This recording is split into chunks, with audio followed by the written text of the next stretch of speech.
What would you do if the unthinkable happens to you? What would you do? If you had an accident, or you lost your job, or you were laid off, or you became ill, how would you provide for yourself? That life is about today, living today, that whatever I want to do, I do it right now. So whatever you want to do, whatever idea that you have, the longer that you're sitting on that idea, you're either creating or you are disintegrating. If you're not using it, your skills are diminishing every day. And there goes a second. There goes another second. And life is happening right now.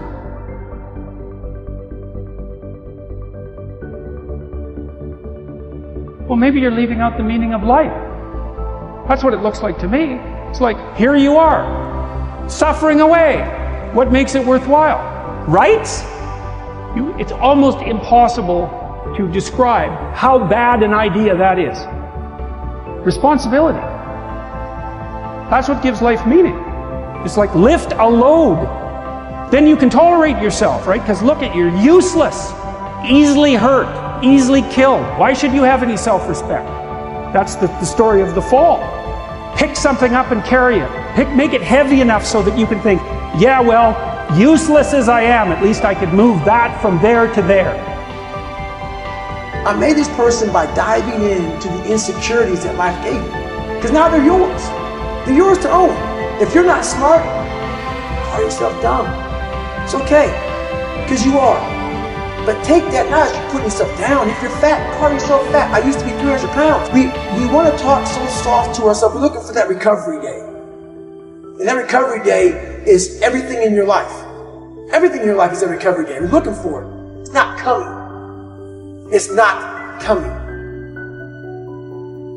Everybody wants to get to a place. Very few are willing to sacrifice to get there. Everybody wants something, and very few people are executing to go there. The amount of people whose actions map to the ambition coming out of their mouth is very low. There is no shortcuts, there is no secret, there's no system or model. Self-care is saying, I want to be responsible for my future, meaning I want to give my body, give my mind, give myself what I need so that I'm playing the long game. That recognizing, self-care is recognizing this is not a sprint. This life is a marathon.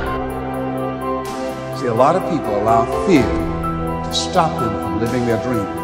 Answer your calling, whatever you're called to do. Don't count yourself out. Don't say, I can't do that. Many of us go through life saying no, and you don't even know what you're saying no to.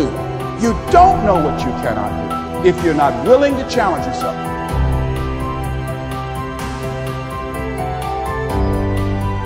Daily. So trust, self-love is the soil in which you plant future contribution seeds in. And then daily grind is the light and the water required to be of some use and some possibility for those of us witnessing your life. Don't mistake complacency with self-love. Self-love says, I'm whole and complete and enough with where I start. But hold me accountable to where I'm going. And I don't like using the word easy, but I'm going to say it. It has never been easier to make $100,000 a year because of this. The problem is everybody thinks you have to make $1 billion. And the problem is nobody has humility to live a $100,000 lifestyle. I think we have to change the conversation in our society. Not in Southeast Asia, not in America. 7 billion people need to change the conversation of what success looks like. It is not to make $1 billion. It is to actually wake up in the morning and be in a good mood. What's your highest value? Right? It's the star. It's like, okay, what are you aiming for? You can decide, man. But, you know, there's some criteria. It should be good for you. I mean, there's constraints on what you should regard as a value. But within those constraints, you have the choice. You have choice.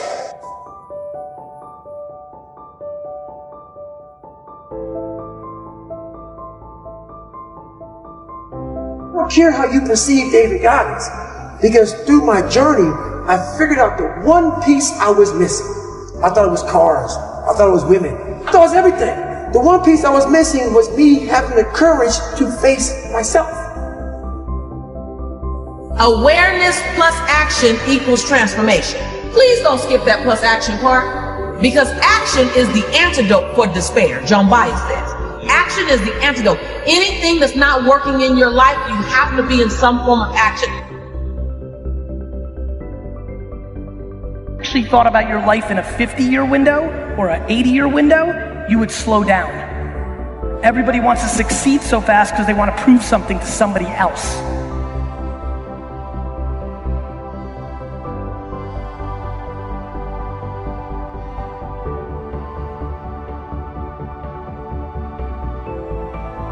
You develop your gifts.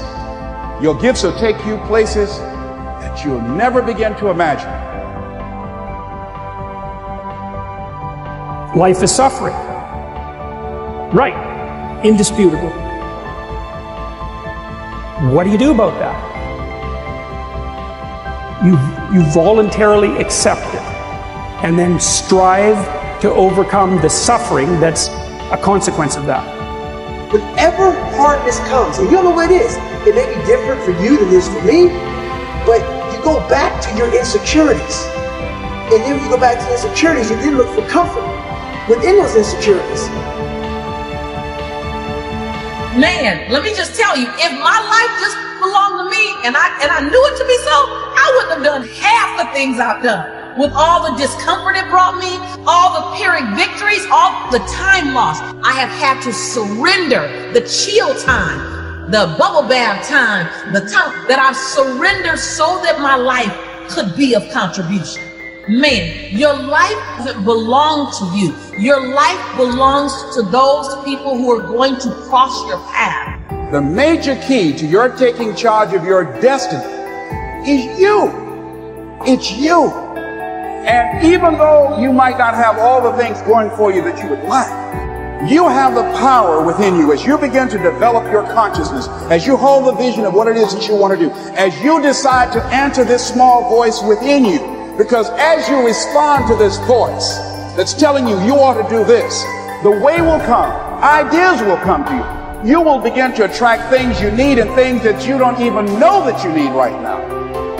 We look for our wife or our husband. We look for comfort. It's in those moments you must retrain your mind to think differently in health. You have one job in your life for you, to make what you think about life true. You want to be right about the life you see. So you're going to work hard to produce the life that you talk about in your mind.